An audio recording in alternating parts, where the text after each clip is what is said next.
नमस्कार दोस्तों, एक बार फिर हमारे YouTube चैनल में आप लोगों का हार्दिक स्वागत है। लेटेस्ट अपडेट निकल कर आई है कि लाखों पेंशनर्स के लिए आ गई है बड़ी खबर। पेंशन को लेकर दूर हुआ सस्पेंस। अब बेसिक का 60% व 100% मिलेगी पेंशन। 7 सालों तक बढ़कर मिलेगी पेंशन, नहीं होगी कोई कटौती।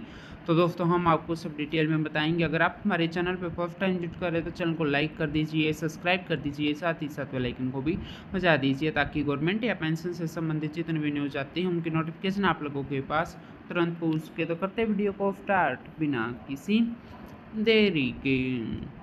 दोस्तों, पेंशनभोगी की डेड होने के बाद पारिवारिक पेंशन पाने के लिए पेंशनभोगियों के परिवार को काफ़ी मुश्किलों का सामना करना पड़ता है। बहुत सारे पेंशनधारकों के परिवारों को नियमों के बारे में जानकारी ही नहीं होती, जिसकी वजह से फैमिली पेंशन क्लेम करने में दिक्कत का सामना करना पड़ता है। तो इस बार सरकार ने दिशा निर्देश जारी करके कर्मचारियों की सभी परेशानियों को दूर किया है।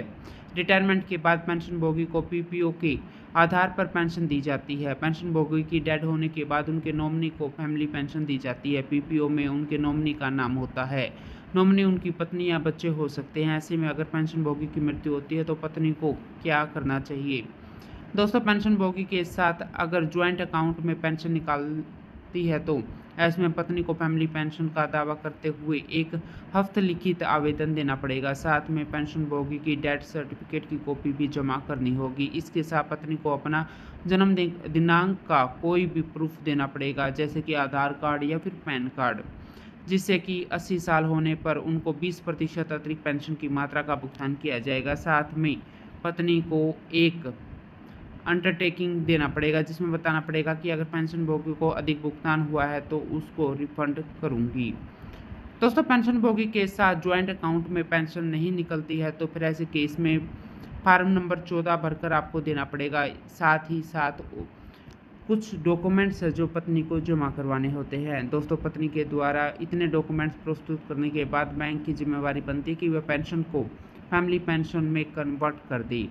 फैमिली पेंशन का भुगतान मृत्यु की तारीख से करनी है, ना कि आवेदन की तारीख से। बिना देरी किए फैमिली पेंशन शुरू कर देनी होती है। अगर आपके घर परिवार में कोई पेंशनभोगी है तो यह खबर उनके लिए ही है। दोस्तों, अगर इसको शुरू होने में समय लगता है तो प्रोविजनल पेंशन का भुगतान पहले महीने से शुरू कर देना है।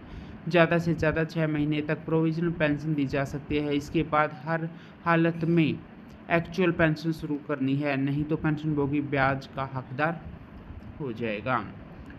दोस्तों, पेंशनभोगी की मृत्यु रिटायरमेंट होने के बाद अगर 7 साल के अंदर हो जाती है तो फैमिली को वही पेंशन मिलेगी जो पेंशनभोगी को मिलती थी, यानी कि पूरी पेंशन मिलेगी। ये तब तक मिलेगी जब तक पेंशनभोगी 65 साल का नहीं हो जाता। दोस्तों, अगर मान लीजिए कि पेंशनभोगी 60 साल पर रिटायर होता है और 62 साल होते ही उसकी मृत्यु हो जाती है तो परिवार को फैमिली पेंशन उतना ही मिलेगा जितना पेंशनभोगी को मिलता था। 5 साल तक ये पेंशन मिलेगी, यानी कि पेंशनभोगी की उम्र 67 साल होने के तक उसका पेंशन का भुगतान होगा, जिसके बाद बेसिक पे का 60% पेंशन मिलेगा।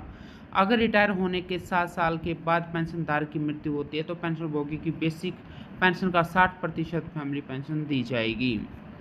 दोस्तों, पेंशनधार की मृत्यु होने के बाद परिवार की पेंशन के साथ साथ महंगाई भत्ते का भुगतान भी किया जाएगा। जो बेसिक पेंशन होगी और उसके ऊपर महंगाई भत्ते की जो दर है उसका भुगतान होगा। इसमें किसी भी प्रकार की कोई कमी नहीं की जाएगी।